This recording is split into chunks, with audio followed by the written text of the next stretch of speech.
Hello everyone, मैं जिया मिश्रा। हम लोग पटवारी की आंसर्स की सॉल्व कर रहे हैं। ये कंप्यूटर्स के क्वेश्चंस हैं। देखते हैं, आज ये है 28 मार्च सेकंड शिफ्ट का पेपर है। देखते हैं इसके क्वेश्चंस। उसके पहले अगर आप चैनल पर पहली बार आए हैं तो प्लीज़ चैनल को सब्सक्राइब करें। अपडेट्स के लिए सारे सब्जेक्ट्स का साइंस, कंप्यूटर, इंग्लिश मैं करवा रही हूँ, तो जुड़े रहें मुझसे। चलिए स्टार्ट करते हैं आज के क्वेश्चंस। ये आपके अपकमिंग एग्जाम के लिए बहुत इंपॉर्टेंट है। वर्कलोड को संतुलित करने के लिए प्रोसेसर के बीच कार्यों को तेजी से और प्रभावी ढंग से स्थानांतरित करने के लिए किस ऑपरेटिंग सिस्टम प्रकार का सही ऑपरेटिंग सिस्टम का समर्थन कीजिए। तो कौन सा है इसमें?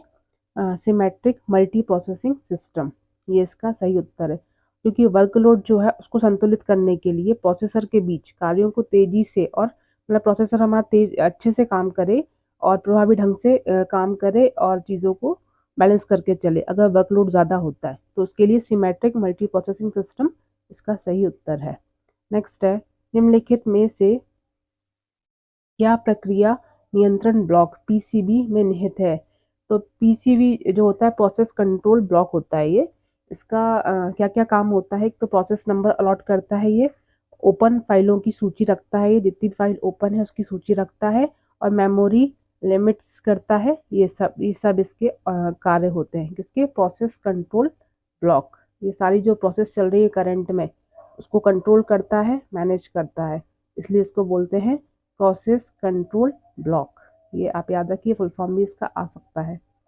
नेक्स्ट है, HTML में एल का पूर्ण रूप क्या है? एल का पूर्ण रूप क्या होता है इसमें? Language, hyper text markup language. Next है, कौन सा प्रमाणन यह सुनिश्चित करता है कि कंप्यूटर प्रोग्राम का स्रोत कोड मतलब जो सोर्स कोड होता है आम जनता के लिए निःशुल्क उपलब्ध कराया गया है? हमें पता कैसे चलता है कि जो सोर्स कोड हमारे प्रोग्राम का है वो फ्री है या नहीं है? तो वो कैसे? OSI से, उसका OSI सर्टिफिकेशन सर्टिफाइड होना चाहिए वो। एक एक करके एक एरे में सभी अवयव एलिमेंट्स के प्रोसेसिंग के मानों में डैश होगा। जब एक एक करके एक एरे में, एक एरे मतलब एक एरे है ऐसे, और ऐसे बॉक्स बने हैं, इसमें सपोज नंबर डले हुए हैं 1 2 4 5 7, कुछ भी डिजिट डले हुए हैं। अब इसको हमें प्रोसेस करना है, तो एक एक करके करेगा। पहले एक को करेगा, फिर दो को करेगा, फिर चार को करेगा, ऐसे करके एक एक को करेगा। सभी एलिमेंट्स के प्रोसेसिंग के मानों में डैश होगा। तो क्या होगा इसमें? ट्राइवर्सल होगा। सर्चिंग नहीं होगा, इंसर्शन भी नहीं होगा, मर्जिंग भी नहीं करेगा, जोड़ेगा भी नहीं। एक एक को करना है प्रोसेस, तो क्या होगा? ट्राइवर्सल प्रोसेस होगा इसमें। नेक्स्ट है, TCP IP मॉडल में एन्क्रिप्शन और डिक्रिप्शन डैश लेयर के कार्य हैं। देखो, OSI मॉडल आपको बताया मैंने, बहुत इंपॉर्टेंट है। और एक TCP IP, ये भी इसके फुल फॉर्म और इसकी लेयर्स जरूर पढ़ लेना आप।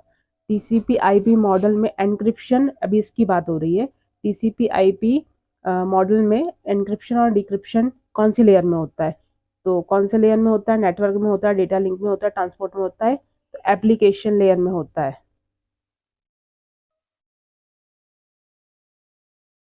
MS वर्ड टेबल के बारे में निम्नलिखित में से कौन सा कथन असत्य है? तो एक टेबल की पहली और अंतिम सेल्स को विलय किया जाता है, तो ये यहाँ पे ये असत्य है, क्योंकि वर्ड की बात हो रही है, यहाँ पे सेल्स की बात नहीं हो रही, वो एक्सेल में होता है, तो ये वाला इसका सही चुनाव है। कौन सा विकल्प CPU से संबंधित है? Processing device. CPU क्या करता है? प्रोसेसिंग करता है, तो ये इसका सही उत्तर है। नेक्स्ट क्वेश्चन है, डिस्प्ले सेटिंग से ओरिएंटेशन बदलने के बाद कौन सा विकल्प प्रारंभिक ओरिएंटेशन पर वापस जाने में मदद करता है? हमको जो डिस्प्ले का जो ओरिएंटेशन है उसको बदलने के बाद अगर हमें वापस वैसे ही जाना है, तो कौन सा ऑप्शन चूज करते हैं उसके लिए? रिवर्ट। नेक्स्ट है, कौन सी देखिए OSI का मैंने कहा था आपसे, अभी क्वेश्चन आ गया, एक क्वेश्चन डेफिनेटली इनमें से बन रहा है।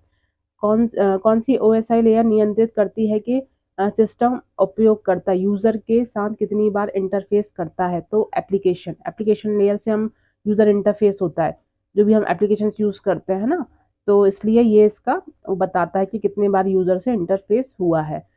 देखिए, हर पेपर में एक क्वेश्चन इसका डेफिनेटली मिल रहा है, तो अगर आप सारे पेपर सॉल्व करेंगे तो आपके OSI के ही बहुत सारे क्वेश्चन तैयार हो जाएंगे। एक मॉनिटरिंग टूल जो घटनाओं का लॉग दिखाता है जिसका उपयोग विंडोज आधारित सिस्टम पर समस्याओं के निवारण के लिए किया जा सकता है। वो कौन सा है? Microsoft Windows server event viewer. यह है जो एक मॉनिटरिंग टूल है जो मतलब नजर रखता है कि घटनाओं पर के लॉग दिखाता है जिसका उपयोग विंडोज आधारित सिस्टम पर समस्याओं के निवारण के लिए किया जाता है। तो वो क्या है? Microsoft Windows server event viewer. Okay, now next है 127 दिया, वो दशमलव में दिया, हमें डेसिमल नंबर में संख्या को बाइनरी संख्या में परिवर्तित करना है। ये हमें डेसिमल मतलब 0 से 9 तक जो नंबर होते हैं वो डेसिमल काउंट होते हैं, तो उस फॉर्म में दिया है हमें ये, तो हमें इसको किस में कन्वर्ट करना है? बाइनरी मतलब 0 1 फॉर्म में कन्वर्ट करना है। आइए देखते हैं, उस दिन मैंने आपको एक क्वेश्चन करवाया था एक पहले वाले सेट में जिसमें हमें करना था BCD टू बाइनरी कन्वर्जन करना था, हमें उसका कन्वर्जन करना था डेसिमल से, तो हमने किया था। तो देखिए इसमें भी सेम प्रोसेस लगेगा। देखिए उसका वो होता है 8 4 2 1 मैंने सिखाया था आपको कि कोडिंग होता है। अब हमें बनाना है ये नंबर, कितने डिजिट है? 127 बनाना है। कैसे बनेगा? देखिए 1 2 4 1 8 के बाद फिर आता है यहाँ पे 16 और फिर आता है 32 और फिर आता है 64, ऐसे बढ़ता जाता है, डबल डबल होता जाता है, ये अप टू कहाँ तक जाता है? 256 इसका लास्ट होता है। तभी हमको 256 नहीं चाहिए, सिर्फ इतना ही करेंगे हम। देखिए इसमें मैंने 1 के नीचे 1 लिखा, 2 के नीचे 1 लिखा, 4 के नीचे 1 लिखा, 8 के नीचे 1 लिखा, क्योंकि हमें ऐड करना है। हमें कितना चाहिए? 127 बनाना है, इसलिए मैं 1 लिख रही हूँ। अगर मुझे छोटा नंबर चाहिए होता तो मैं 0 प्लेस करती फिर। अब मुझे 127 बनाना है, इसलिए मैं यहाँ 16 के नीचे 1 लिखा और फिर 32 के नीचे 1 लिखा, 64 के नीचे 1 लिखा। अब देखिए ऐड करिए, कितना हो जाएगा ये? 8 4 12 13 14 15, है ना? 15, ऐसे ऐसे करते हैं, रुकिए। 4 5 6 6 6 12, 12 और 4 कितना हो गया? 16 और एक 17, 17 की यहाँ पे 7 आ गई, फिर कैरी ओवर 1 दे दिया हमने, तो कितना हो जाएगा? कैरी में जाएगा तो ये तो हो गए सिंगल डिजिट्स हो गए काउंट। यहाँ पे देखिए 1 और 3 4, 4 और 6 10 और 1 11 और 12, 127, 127 यहाँ से ये बन जाएगा। तो इस टाइप से है, आपको ये इसमें 1 1 1 काउंट करके करना है। ये इसका सही ऑप्शन, एक बार आप खुद भी सॉल्व करके देखिएगा। कौन सा प्रोटोकॉल माइक्रो ब्राउज़र के लिए डिज़ाइन किया गया है और यह मोबाइल उपकरणों में इंटरनेट के एक्सेस को सक्षम बनाता है? तो कौन सा प्रोटोकॉल मतलब होता है कि रूल या कोई चीज़, ऐसे मतलब रूल्स ऑफ प्रोग्राम्स बोलते हैं उसको। तो उसको माइक्रो ब्राउज़र के लिए डिज़ाइन किया गया है, छोटा एक ब्राउज़र बनाया गया है जिससे मोबाइल उपकरणों में इंटरनेट के एक्सेस को सक्षम किया गया है। तो वायरलेस एप्लीकेशन प्रोटोकॉल बनाया गया है जिससे हम छोटी डिवाइसेस में कहीं पे भी इंटरनेट को कनेक्ट कर सकते हैं, उसको यूज़ कर सकते हैं। लिनक्स में मौजूद फाइल में आउटपुट को रीडायरेक्ट करने के लिए किस कैरेक्टर का उपयोग किया जाता है? लिनक्स ऑपरेटिंग सिस्टम होता है और लिनक्स में क्या यूज़ किया है इसमें?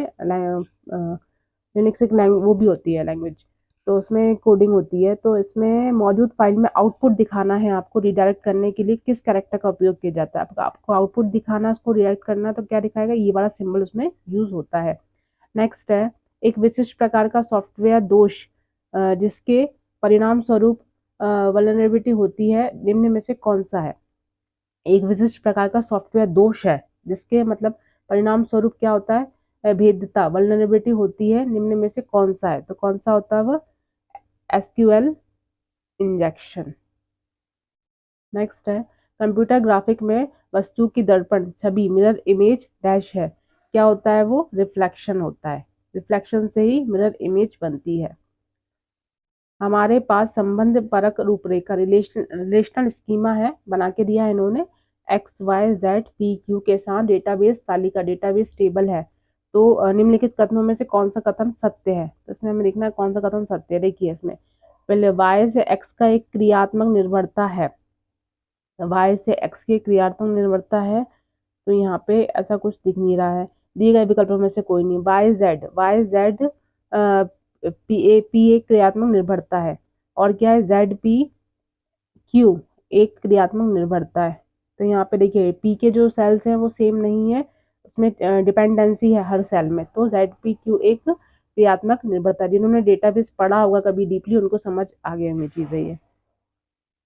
नेक्स्ट है, एम वे सर्च ट्री टी एक ऐसी ट्री है जिसमें सभी नोड किस डिग्री के होते हैं? तो कैसे डिग्री के होते हैं इसमें, एमबीए में डिग्री एम की ग्रेटर देन और less than equal two degree होती है, जितनी भी डिग्री के नोड होंगे उतना उसका ये फॉर्मूला उसमें दिया हुआ है, इस टाइप के उसमें होते हैं। इनमें से कौन सा रिलेशनल मॉडल में एक मूल ऑपरेशन फंडामेंटल ऑपरेशन नहीं है? रिलेशनल मॉडल में से कौन सा एक फंडामेंटल ऑपरेशन नहीं है? तो कौन सा नहीं है? सेट इंटरसेक्शन, ये उसका मूल ऑपरेशन नहीं है। बाकी है, यूनियन होता है, प्रोजेक्ट होता है, कार्टेशियन प्रोडक्ट होता है। किस प्रकार के प्रपत्र किसी अंतर्निहित रिकॉर्ड या डेटा स्रोत से कनेक्ट नहीं होते? तो कौन से होते? Unbound forms. Unbound forms connect नहीं होते हैं। नीचे दिए गए प्रश्न में उसे चुनिए जो अन्य 3 विकल्पों से भिन्न है। ये सॉरी, दूसरा पेपर स्टार्ट हो गया। ये इसका कंप्यूटर सेक्शन यहीं तक था। तो आज हमने इतने कवर अप किए हैं क्वेश्चन। आपको चीज़ें इंफॉर्मेटिव लग रही हो, हेल्पफुल लग रहा हो, मेरा एफर्ट सही लग रहा हो आपको, तो प्लीज़ वीडियो को लाइक ज़रूर करें और चैनल को सब्सक्राइब करें। और कल से मैं पूरा एक कंप्लीट डे का पूरा सेट कवर अप करूँगी। जैसे कंप्यूटर्स का कल 29 का फर्स्ट चेक और सेकंड शिफ्ट दोनों के पेपर्स कंबाइन करके आपको क्वेश्चंस लेकर आऊँगी, तो ज़्यादा क्वेश्चंस कवर अप होंगे हमारे जल्दी। Okay, thank you for watching.